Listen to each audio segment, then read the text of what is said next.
हाल ही में 17 international media organisation ने Pegasus पर अपनी रिपोर्ट पब्लिश करी है, जिससे भारत के साथ साथ पूरी दुनिया में तहलका मच गया है।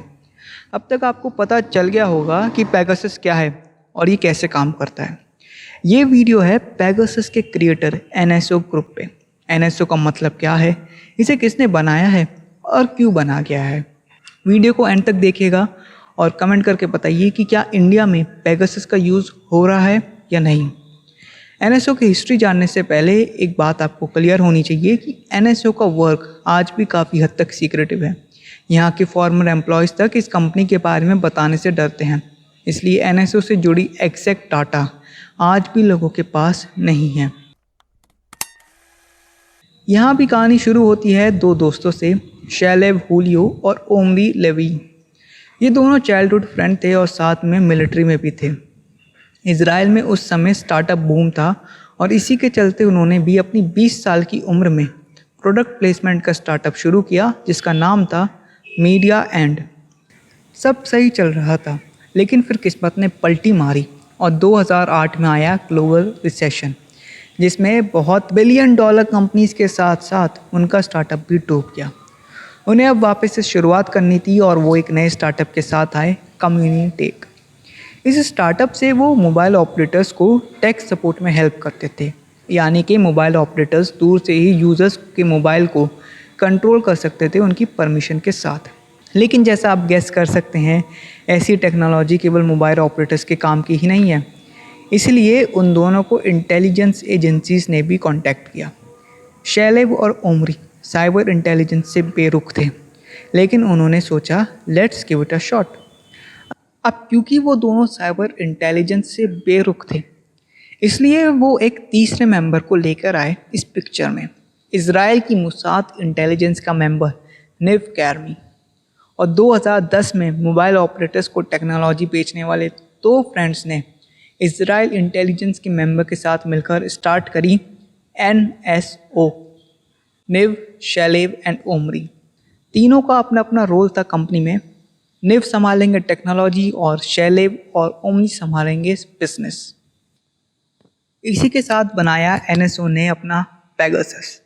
आज तक एनएसओ कहता है कि वह अपनी टेक्नोलॉजी को केवल एजेंसीज को बेचता है as a tool to fight all sorts of crime, from terrorism to money laundering to drug trafficking. NSO का सबसे पहला क्लाइंट बना मैक्सिको, जहां ड्रग ट्रैफिकिंग की काफ़ी प्रॉब्लम थी। लेकिन वहाँ एनएसओ के लिए एक प्रॉब्लम थी। मैक्सिको गवर्नमेंट ने पहले से ही वहाँ की cyber intelligence company hacking team के साथ हज़ारों डॉलर का कॉन्ट्रैक्ट कर रखा था, पर फिर भी सरकार ने एनएसओ के साथ 32 मिलियन डॉलर्स की डील करी। यह सब देखकर हैकिंग टीम शांत नहीं बैठने वाली थी। उन्होंने साम दाम दंड भेद करके एनएसओ के सीक्रेट टेक्नोलॉजी के बारे में जानने की कोशिश की, लेकिन उनके हाथ केवल एक बात आई। उन्हें पता चला कि एनएसओ किसी लिंक, मैसेज या फ़ोन कॉल की बजाय स्मार्टफोन की वल्नरेबिलिटीज़ को एक्सप्लॉइट करके चुपचाप डिवाइस में एंट्री करता है। यह सब जानकर भी हैकिंग टीम कुछ कर नहीं पाई और 2015 में हैकिंग टीम को ही एनएसओ ने सक्सेसफुली हैक कर लिया। अब एनएसओ का मैदान साफ था, पूरी दुनिया को उन्होंने अपनी पावर दिखा दी थी और दुनिया ने ये पावर देखी भी। 2018 में सिटीजन लैब ने अपनी हाइड एंड सीक रिपोर्ट में दावा किया था कि दुनिया में 36 कंट्रीज ऐसी हैं जहां पर पेगासस का इस्तेमाल हो रहा है। एनएसओ के पेगासस के अनडेमोक्रेटिक यूज़ की न्यूज़ इंटरनेशनल मीडिया में सबसे पहले रिपोर्ट हुई 2016 में। ये रिपोर्ट एप्पल के ज़ीरो डे एक्सप्लॉइट्स के नाम से मशहूर हुई। हुआ ये कि यूएई के एक ह्यूमन राइट एक्टिविस्ट मंसूर के पास एक लिंक आया। उसे वो लिंक सस्पिशियस दिखा, तो उसने यह लिंक सिटीजन लैब्स के रिपोर्टर को भेजा। सिटीजन लैब ने इन्वेस्टिगेशन करने पे पाया कि ये लिंक पेगासस से जुड़ा हुआ है और मंसूर के आईफोन 6 के ज़ीरो डे एक्सप्लॉइट्स के थ्रू उसके फ़ोन को हैक किया जा रहा है। एप्पल ने जल्दी ही पैच iOS 9.3.5 में इसे फिक्स भी कर दिया, लेकिन इसके बाद भी पेगासस का गलत इस्तेमाल रुका नहीं। कई सारे इंटरनेशनल केसेस में ये नाम आता रहा। जमाल खशोगी, जो सऊदी अरब के जर्नलिस्ट और सरकार के आलोचक थे, उनकी मौत में भी पेगासस का नाम काफ़ी आया था। 2018 में एमनेस्टी इंटरनेशनल ने एक्यूजेशंस लगाए थे कि उनके स्टाफ मेंबर और सऊदी अरब के ह्यूमन राइट एक्टिविस्ट को पेगासस मालवेयर से टारगेट किया जा रहा है। कितनी ही बार एनएसओ पर एलिगेशंस लगाए गए, लेकिन उन्होंने हमेशा एक ही बात बोली कि वो इस टेक्नोलॉजी को केवल एजेंसीज को बेचते हैं as a tool to fight all sorts of crime, from terrorism to money laundering to drug trafficking. Recently Pegasus project revolution से 3 हफ्ते पहले ही एनएसओ ग्रुप ने अपनी 32 पेजेस की पहली transparency and responsibility report release करी। रिपोर्ट में लिखा गया, since it's creation NSO group has rejected more than $300 million in contracts because potential buyers did not adhere to international human rights standards। अब आगे क्या?